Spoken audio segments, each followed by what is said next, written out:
કેમ છો મારા ગુજરાતના ખેડૂત મિત્રો બધાને મારા દિલથી રામ રામ। તો આજે આપણે આવ્યા હતા ખેતર ઉપર, તો આપણે ખેતર ઉપર જોવા આવ્યા તો આજે આપણે લાગે છે એવું કે કપાસ સોંપી દેવો જોઈએ, કારણ કે અત્યારે ચોમાસાના લગભગ 15-20 દિવસ જેવું તો હોઈ ગયું, વરસાદ નહોતો પડ્યો। આપણે જો આજે રાતે સવારે જાગીને જોયું ને ભાઈ તો ધોધમાર વરસાદ પડી ગયો હતો। જો આપણા ખેતરમાં પણ ગારો છે, જો આ પગું પણ આપણા ઓલા થઈ ગયા છે, આપણે ખેતરમાં પણ ગારો છે, અહીંથી આખા લાગટમાં ગારો, જો એટલામાં તો આપણે પાણી પણ ભરાઈ ગયું।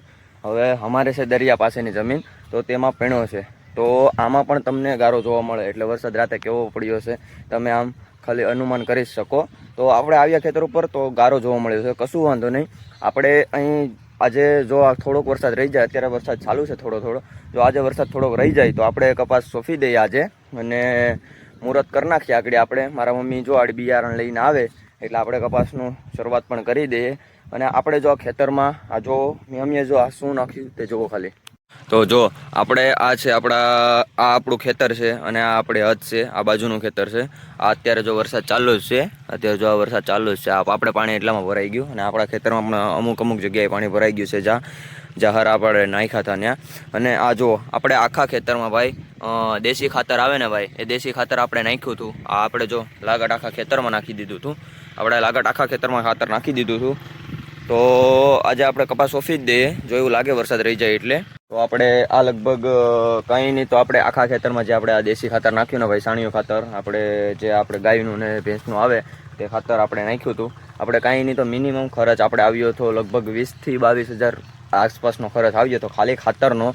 અને આપણે જે ખેડામણ કટરને આને તેને જે આપણે છે એનો હિસાબ જ કરવાનો બાકી છે, એટલે એવું ના માનતા કે ભાઈ ખેડૂત છે અને જમીન હોય એટલે એ લગભગ એના પૈસા વધતા જ હોય। આપણે આગલા વર્ષે આપણે નુકસાની પણ આવી હતી, કારણ કે વરસાદના કારણે બધો ફાલ ખરી ગયો હતો, એટલે આવતા વર્ષે આપણે નુકસાની આવી હતી। આપણે ઓણ જોઈએ કે ઓણ ચોમાસું કેવું રહેશે, તો એ પ્રમાણે આધાર રહેશે ભાઈ। તો એ પ્રમાણે આપણે આજે જે જમીનમાં જે આપણે ફાલ કરીએ, જો આ વર્ષ સારું રહ્યું તો આપણે આગલા વર્ષનું નુકસાન છે એ પણ ભરપાઈ થઈ જશે। તો બન્યા રહેજો છેલ્લે સુધી, આપણે હમણાં થોડીક જ વારમાં કપાસનું શરૂ કરી દઈએ।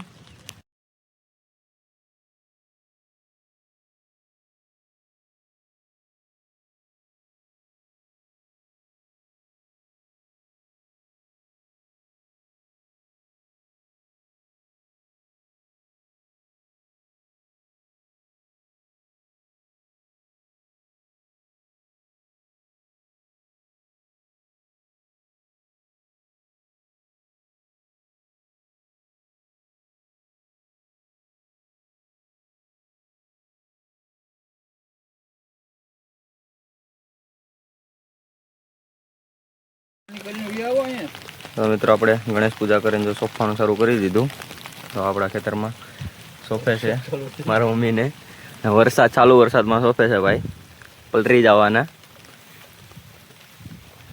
તો આપણે સોંપીને જ આવ્યો, તો હાથ પણ ગારો છે।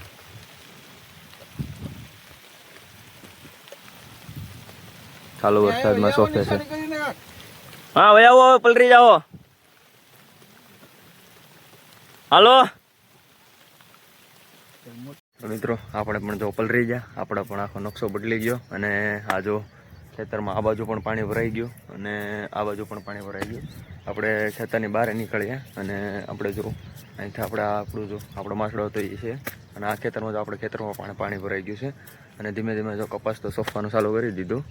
તો આપણે બન્યા રહેજો છેલ્લે સુધી, આપણે આખી કહાની આપણે તમને ટૂંકમાં જ પતાવીને કહ્યું, જો અમને ચાલુ જ છે। જો આ બાજુ વરસાદ, અને જો હજી ફરતી ઉપર વાદળ ચાલુ જ છે, હજી આખા ઓલામાં વાદળ ચાલુ જ છે।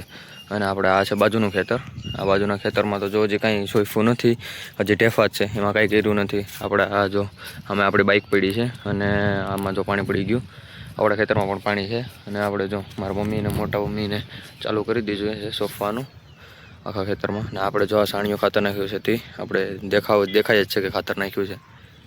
ફાઇનલી ગાઈઝ વરસાદ વયો ગયો, અને આપણે કપાસ પણ સોંપવાનો પૂરો થઈ ગયો। તો હવે આપણે જો હાયાબુસાની ચાવી લઈ લીધી, આપણી છે હાયાબુસા અહીંયા, અને આપણે હવે જઈએ ઘર તરફ। તો આ વિડીયો તમને કેવોક લાગ્યો જરા કોમેન્ટમાં જણાવજો, ને તમારે ત્યાં વરસાદ કેવોક છે તો કોમેન્ટમાં જરૂર લખજો। મળીએ નેક્સ્ટ વિડીયોમાં, બાય।